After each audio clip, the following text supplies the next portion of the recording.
ladies. I'm Andrea Schell with another fantastic episode of What Would Men Say? We've got three very cool guys who are going to tell us what it's like being a man today. Let's go meet them. Hi, I'm Tariq. I'm single and I have an agency that promotes youth, sports, and fitness. Hi, my name is Scott. I've been married for about 3 years and I work in accounting. Hi, I'm Luis. I've been in a committed relationship for about 3 years and I am the co-founder of a social club here. So today we're going to be talking about what it's like being a man. It's great. I don't know if I'm the answer to that one. I mean, for me to consider what it's like to be a man today, I'd have to honestly think of like what it's like to be a man like back in the prehistoric era, which probably really isn't any different from what it's like being a man now. We still have to hunt, still have to provide protection in some cases. Yeah, we really haven't evolved that much. And like you were saying, back when you were a caveman, that's what you're supposed to do. You're supposed to provide and protect. And it's just a different time, but the standards are the same, it seems like.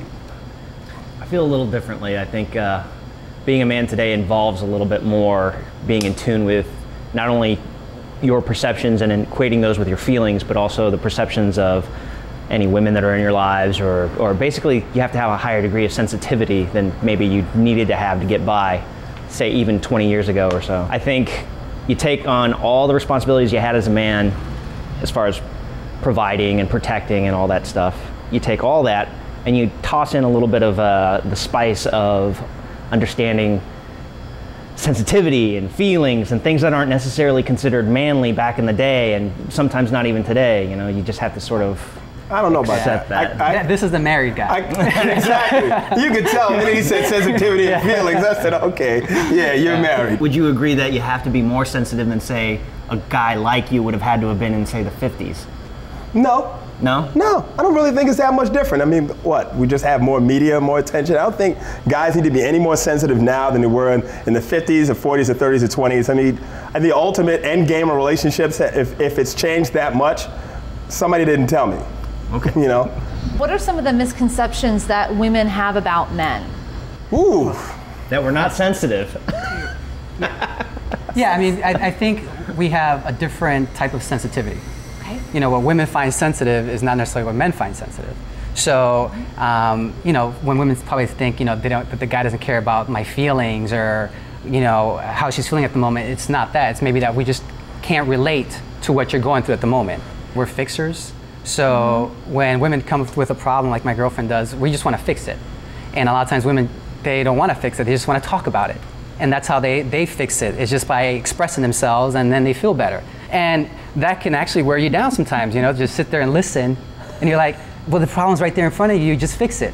You know, so women see that as us not being sensitive, but really we're just trying to get to the solution. I think the biggest misconception is that you can take the generalization of what is a man? Oh, well, a man is into sports, all they want is sex, they look at us and they undress us with their eyes all the time. So you can't generalize us. Like, women hate to be generalized, you know? They all are individuals and they have their hopes and their dreams. They want us to understand that. Well, it sort of works the same way with guys too. Yes, we're brutal. We grunt. We are. You know, we have terrible body functions and stuff like that. And I like my body functions. we're guttural, but that's every guy. There's more underneath that we don't necessarily feel like women care to take into account. It's not sex 24/7. Trust me. There's much more important things at the moment than I need. 22/7. Yeah, it might be like 21 hours instead of 24. But still, there's other things that consume me throughout the day.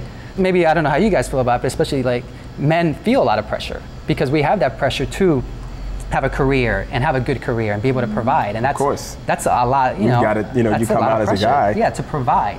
You know, I mean, well, you know, if you tell a girl that you're working some minimum wage job and you're not real ambition to do anything, you're not going to have a girl. And that's a part of it. You know, men are driven by sex, but the reason we have good jobs and get big houses and stuff is so we can have a nice girl, a hot girl, you know, and we could have the women.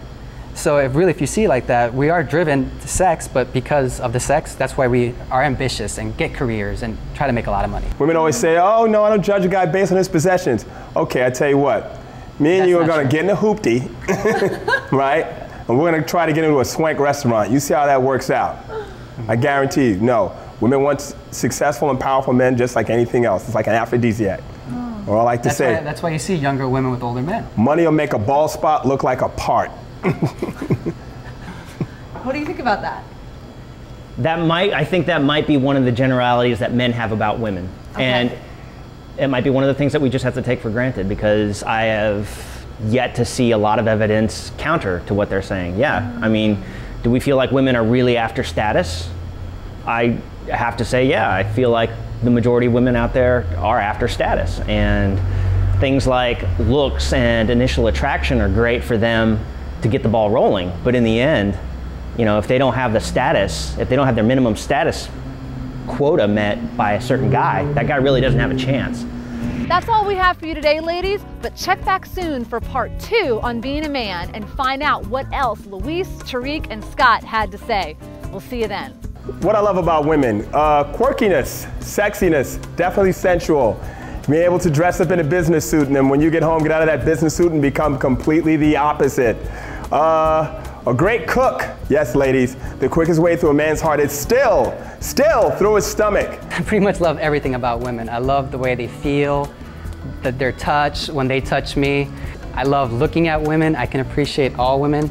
I could look at one woman, whether she's tall, short, fat, skinny, it doesn't matter, and I could find something beautiful about her. So I just love everything about women.